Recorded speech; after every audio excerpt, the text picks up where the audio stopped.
शादी के दिन बेटे की असलियत देखकर मां रोने लगी। जी हाँ दोस्तों, आज मेरे इकलौते बेटे शशांक की तीसरी शादी है। आज मैं बहुत डरी हुई हूँ। आज पता नहीं क्या होगा, क्योंकि पहली शादी वाले दिन भी मेरे बेटे ने बहू के साथ पता नहीं क्या कर दिया था कि वह बहुत जोर जोर से चिल्ला रही थी और शादी की पहली रात ही घर छोड़कर भाग गई और दोबारा कभी नहीं आए। और फिर हमने अपने बेटे की दूसरी शादी करने की सोची और सोचा शायद हो सकता हो हमारी बहू में ही कोई दिक्कत हो। फिर हमने शशांक की दूसरी शादी कर दी। दूसरी शादी में भी वही हुआ जिसका मुझे डरता था। बहू को मैंने अपने बेटे के कमरे में भेजा और सोचा कि अब सब ठीक हो गया है, लेकिन करीब 1 घंटे बाद बहू कमरे से बहुत तेज चिल्लाते हुए बाहर की तरफ भागी। हम लोग उसकी चीखें सुनकर तुरंत बाहर वाले कमरे की तरफ दौड़े और देखा कि बहू बाहर जमीन पर गिर पड़ी है, बहुत तेज चिल्ला रही है और कुछ देर बाद ही वह बेहोश हो जाती है।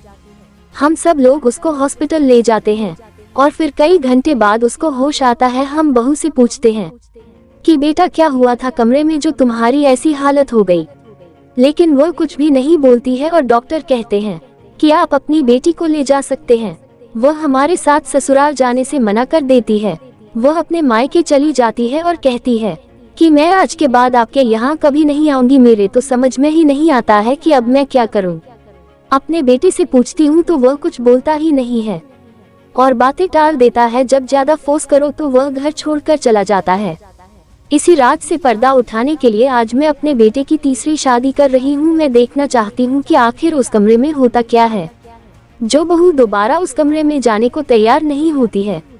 आखिर मेरा बेटा उनके साथ करता क्या है। और मैंने अपनी तीसरी बहू को बड़ी मुश्किल से इस शादी के लिए मनाया है।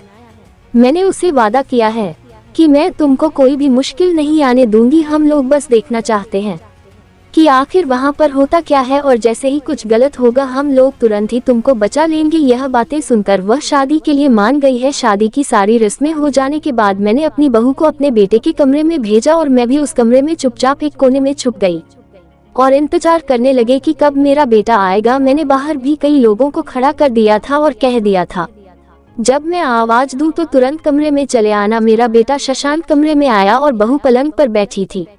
शशांक उसके बगल में ही बैठ गया। शशांक बहू से कहने लगा तुमने यह शादी क्यों की, मुझे ये सब नहीं पसंद है। मैं बेटे व बहू पर नजर रखी थी, वो उनकी बातें सुन रही थी। शशांक धीरे धीरे बोलते बोलते एकदम से उसका रूप बदल गया। उसका ये रहस्य देखकर मैं एकदम परेशान हो गई और एकदम से चीखने लगी। यह सुनकर बाहर खड़े सब लोग तुरंत अंदर कमरे में आ गए। उन्होंने तुरंत बहू को कमरे से बाहर ले गए और शशांक को जोर से पकड़ लिया। आज अपने बेटे का सच जानकर मैं बहुत शर्मिंदा हूँ। मैं फिर एक बड़े से डॉक्टर के पास गई और उनको उस रात की सारी बात बताई कि उस रात को जब मेरे बेटे ने बहू को देखा तो वह एकदम से गुस्सा हो गया था। उसकी आंखें एकदम लाल हो गई थी। वह बहू के कपड़े फाड़ने लगा था। वह एक भयानक शैतान की तरह लग रहा था कि मानो जैसे बहू को खा जाएगा। डॉक्टर ने बताया कि उसको एक खास बीमारी है जिसमें वह लाल जोड़े में किसी भी लड़की को देखता है तो वह ऐसा ही व्यवहार करता है। हमने कई महीनों तक उसका इलाज किया और वह पूरी तरह से ठीक हो गया। आज शशांक के 2 बच्चे भी हैं। आज शशांक अपनी पत्नी के साथ अच्छी जिंदगी जी रहा है। आज अगर मैं ये सब नहीं करती तो मुझे ये रहस्य कभी भी पता नहीं चलता।